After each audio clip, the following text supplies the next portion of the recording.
नमस्कार, स्वागत आहे तुमचं सीमाज बेस्ट किचनमध्ये। आज आपण बनवतोय मस्त असे हिरव्या मुगाचे लाडू। तर उन्हाळ्यामध्ये पोटाला थंडावा देणारे आज आपण लाडू बनवत आहोत। तर ही पौष्टिक खूप रेसिपी आहे। तर ही रेसिपी आता आपण बनवायला सुरुवात करूया। तर इथे मी हिरवे मूग घेतलेले आहेत। तुम्ही कोणतेही मूग घेऊ शकता, जे पिवळे असतात तेही घेऊ शकता आणि सालासकट आपल्याला हे मूग वापरायचे आहेत। तुमच्याकडे जर हे मूग नसतील तर तुम्ही डाळीचाही वापर करू शकता, पण हे खूप आपल्या आरोग्यासाठी हेल्दी आहे, म्हणजे छान असे पौष्टिक लाडू बनतात। तर इथे आता आपण 1.5 कप हिरवे मूग घेतलेले आहेत। तर हिरवे मूग आपल्याला हलकेसे असे थोडेसे भाजून घ्यायचे आहेत, जेणेकरून त्याचा कच्चापणा असतो तो निघून जाईल आणि मस्त अशी पावडर बनेल। तर आपल्याला हिची पावडर बनवायची आहे, पीठ बनवायचं आहे। तर इथे मूग आपले भाजून तयार झालेले आहेत। तर थंड करायला काढून ठेवूया। तर थंड झाल्यानंतर आपण हे मिक्सरच्या भांड्यामधून काढून घेणार आहोत बारीक करून। तर आपल्याला जेवढं बारीक होईल तेवढं आपल्याला बारीक करायचं आहे। तर इथे आपलं हे मूग थंड झालेलं आहे। आता मिक्सरचं भांडं घेऊया आणि त्यामध्ये आता आपण हे मूग घालून घेऊया। तर अख्खे मूग असे असतात सालीसकट, ते आपल्या आरोग्यासाठी खूप असतात चांगले। तर भरपूर प्रमाणामध्ये या सालीमध्ये फायबर असते।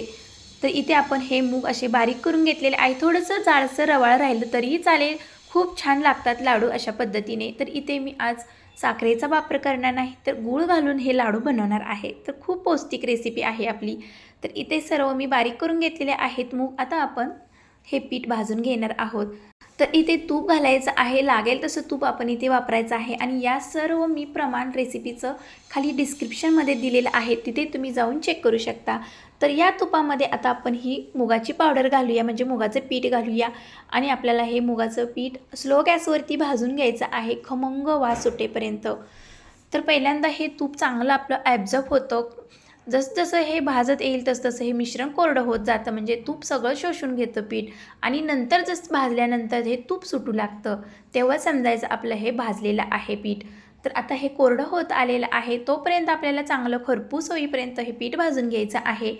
तर अजून थोडंसं तूप लागणार आहे, तर थोडंसं तूप घातलेलं आहे मी। तर आता या तुपामध्ये आपण आता हे पीठ भाजून घेऊया।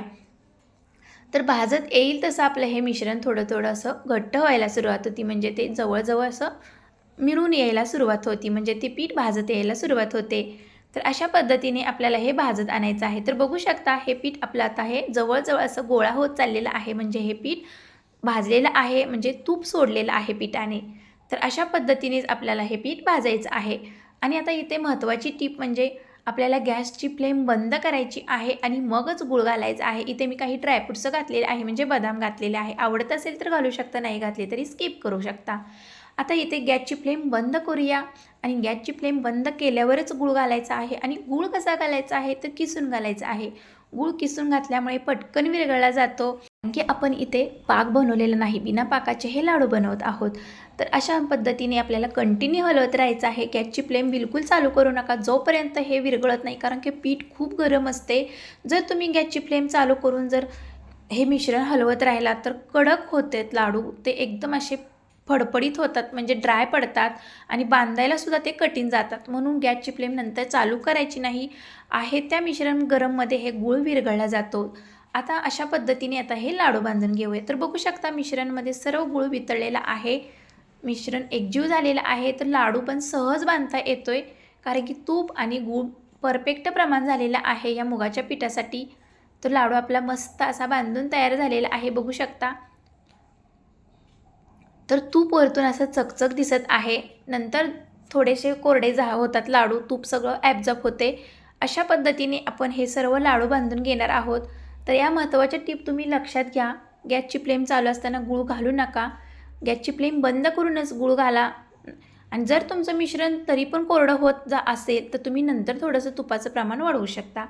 अशा पद्धतीने आपण इथे सर्व लाडू बांधून घेऊया। तर इथे आपले सर्व लाडू मुगाचे बांधून तयार झालेले आहेत। तर इथे एकूण लाडू माझे 15 झालेले आहेत 1.5 वाटी मुगामध्ये। तर मस्त असे हे लाडू तयार झालेले आहेत, कुठेही कोरडे झालेले नाहीत किंवा कडक झालेले नाहीत। तर परफेक्ट प्रमाण झालेलं आहे सर्व। तर याचं सर्व प्रमाण मी खाली डिस्क्रिप्शनमध्ये देते, तिथे तुम्ही जाऊन चेक करू शकता। तर साखर वापरू नका, अशा ह्या गरमीमध्ये हे पोटाला थंडावा देणारे लाडू आहेत मुगाचे। तर अशा पद्धतीने इथे आपले सर्व लाडू तयार झालेले आहेत। अगदी साधी आणि सोपी रेसिपी आहे। ज्या लोकांना साखर खायची नाही त्यांच्यासाठी तर खूप खास रेसिपी आहे. आणि हे तुम्ही लाडू कधीही खाऊ शकता कुठल्याही दिवसामध्ये, म्हणजे उन्हाळा असो पावसाळा असतो, पण उन्हाळ्यामध्ये हे खूप पोटाला थंडावा देतात. छान रेसिपी आहे. आता तुम्हाला एक लाडू मी तोडून दाखवते, किती मस्त असा मऊसूत झालेला आहे.